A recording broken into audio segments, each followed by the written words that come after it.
तिमाही नतीजे आने वाले हैं, नतीजे कैसे रहेंगे बताने के लिए मेरे साथ गौरव जुड़ रहे हैं। उनसे एक बार ज़रा प्रीव्यू ले लेते हैं, फिर हम बातचीत करेंगे आगे। गौरव जी बताइए कैसे आ रहे हैं HDFC बैंक के नंबर्स?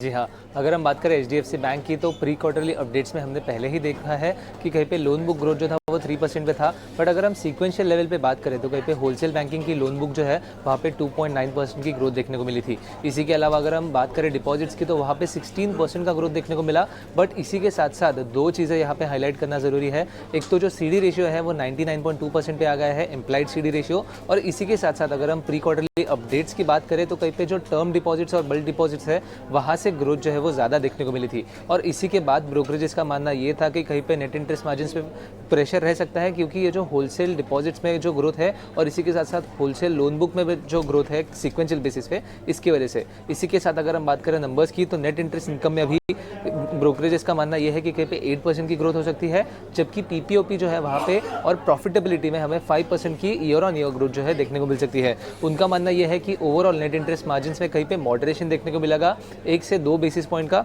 और इसी के साथ साथ अगर हम बात करें क्रेडिट क्वालिटी की तो वहाँ पे कुछ भी कंसर्न्स उनको नहीं देखने को मिल रहे हैं। कहीं पे क्रेडिट कॉस्ट जो है वो नॉर्मलाइज होते हुए हमें देखने को मिल सकता है 0.5% पे, जबकि कॉस्ट टू इनकम रेशियो जो है वहाँ पे थोड़ी गिरावट जो है बैंक के लिए देखने को मिल सकती है। इसी के साथ साथ बैंक की कमेंट्री नेट इंटरेस्ट मार्जिन पे कैसे रहेगी, क्योंकि बैंक ने पहले भी कहा था कि उनका फोकस जो है वो प्रॉफिटेबिलिटी पे रहने वाला है, तो नेट इंटरेस्ट मार्जिन के ऊपर के ट्रैजेक्टरी के ऊपर कमेंट्री काफ़ी ज़्यादा ज़रूरी रहेगी। इसी के साथ साथ कहीं पे अगर हम बात करें बैंक की तो कहीं पे राइजिंग जो रिटेल स्ट्रेस है उसमें एक अच्छे प्लेस पे है, बट इसी के चलते कहीं पे क्रेडिट क्वालिटी पे कैसे बैंक की कमेंट्री रहेगी वो देखना ज़रूरी रहेगा।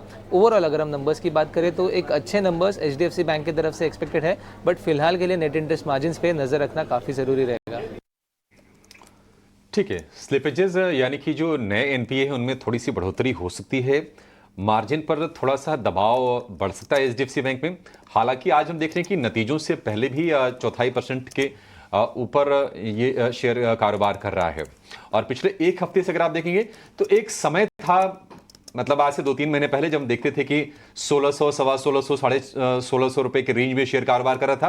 पिछले एक हफ्ते से भी सेम ट्रेंड हम देख रहे हैं, इसी रेंज में है, 1600 से 1650 वाले भाव के बीच में HDFC बैंक का शेयर। एक व्यू लेते हैं HDFC बैंक के शेयर पर नतीजों से पहले। ध्वनि आप जरा बताइए HDFC बैंक क्या कर रहा है, नतीजे आ जाने दें या आपके हिसाब से कोई ट्रेड बन रहा है इसमें? नहीं, डेफिनेटली अभिषेक जी, इवेंट है, इवेंट को यहाँ पे बीत जाने दीजिए, उसके बाद इसके अंदर कोई भी एक डायरेक्शनल मूव का ट्रेड बनाइए। ओवरऑल चार्ट स्ट्रक्चर भी सजेस्ट कर रहा है कि यहाँ पे रेंज फॉर्मेशन जो है वो आपको देखने को मिल रही है, ऊपर की तरफ 1660 का और नीचे की तरफ जो सपोर्ट लेवल है वो यहाँ पे 1620 की लेवल के पास बना हुआ है। तो ओवरऑल रेंज का भी ब्रेकआउट हमें नतीजों के आने तक मिल जाएगा। तो यहाँ पे वेट एंड वॉच करें, एक बार इवेंट यहाँ पे निकल जाए, रिजल्ट्स आ जाए, उसके बाद रेंज ब्रेकआउट पे कोई भी एक साइड का ट्रेड लेंगे। HDFC बैंक को लेकर ये व्यू